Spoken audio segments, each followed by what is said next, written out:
Hi, I'm Rob Cram, and today we're going to take a look at Far Cry 3's map editor based on the map that I had previously made and how I've now incorporated that into the retail version of the game. But firstly, before we get things started, I just want to give you an idea of the size of the map and the area that you can use to create the actual map. So if we just zoom out here, speed up the camera. So here's my map. It's an enclosed area. It's an airport theme, or a disused and abandoned airport, and it sits on the right hand side of the map. So if I now pan the camera, you can then see all this other mountainous terrain which I could flatten or keep it as it is, and all of this area could also be used as part of this map.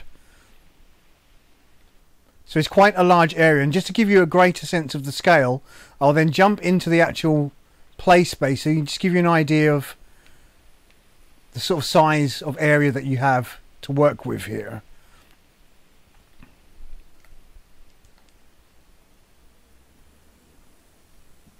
Now, the thing that I'm going to mention straight away is that you cannot have vehicles in any of the multiplayer modes. So yeah, it'd be great to set up a glider up on that hillside and glide into the battle, you know, James Bond style, but you can't do that. Even to the point where, let's say the team spawns here, which is one of the spawn points, and there's a jeep here. You could use that then to travel across the map, and as you can see, it's quite a long way to actually walk or run across this map. So if you now take that into consideration, we'll come back out of here now, and then include this entire area for your map, you know, you're going to have a very wide open space, which I think for gameplay wise doesn't always gel well if there's minimal players, and I think even with maximum players you can have too much space, but at least the scope is there. Okay, so let's go back into the map. So I've changed this a lot. I've kind of thought about the two starting locations for the red and blue team. It's a team deathmatch style map.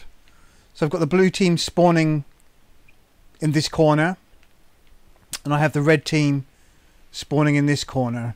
So you've got this wide open space in the middle of the map, which I've deliberately kept that way in terms of the theme of the disused airport. Obviously it's all bordered, and that doesn't really make sense for it being an airport, but in terms of the actual map, it works in closing off the players from being able to escape. So I've had to actually test this and see if players can jump over the walls. At one point players can actually jump from the railing of this tower onto the roof here, and then they could have jumped over this wall here and out of the map. So I've had to put an extra block there to stop that from happening. So we've got the red team and the blue team in separate corners. Now the way I've constructed this map is that players will use the sides of the map to navigate, and you've got some pretty interesting locations and events that you can go through there, rather than running out into the open and being shot at. Now players could use a lot of the openings to run across the map and enter the buildings on the other side, but you've got this kind of dead zone in the middle. So all the activity will really be taking in all the buildings on the outside. So let's look at the red spawn point, for example. Now they've got several ways they can go. They can go behind the hangar, or they could pull back, and I think what's quite neat here, if the red team were coordinated, they could actually dig themselves in amongst all of this cover here and wait for the blue team to come into their range and take them out coordinatedly, which would be quite good. Alternatively, they could just sneak round to this other side and work their way through all these buildings and try and sneak across. So there's a two-pronged attack from each side that both teams can actually employ that tactic. And on the blue team, they can enter this building for the same kind of dug-in feature, or they can work their way behind these planes, even on top of the wings of the planes if they want to, or they can come round this other hangar here and work their way through these buildings here. And obviously I've placed objects inside these buildings to offer a bit more cover as well. I've also placed a bit of lighting inside these tents as well, which is a nice feature of being able to do that. So I've placed those 2 spotlights inside the building to give it a bit more atmosphere, and it looks pretty cool with that lighting.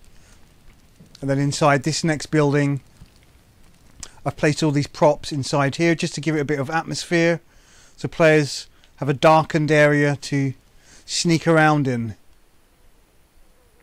So that's pretty much the basis of the map. So I've added these pre-made structures, and then obviously you can then add lighting. There's some lights in here that I need to fix. They're just hanging in mid-air. And these buildings can all be entered, and gunfights can ensue inside those buildings. So I hope that gives you a better idea of what you can do. I found it very kind of easy to place these kind of pre-made props.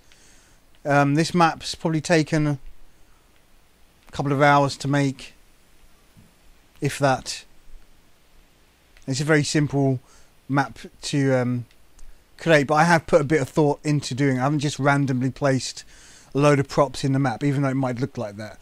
Okay, I'm Rob Cram. Thanks for watching.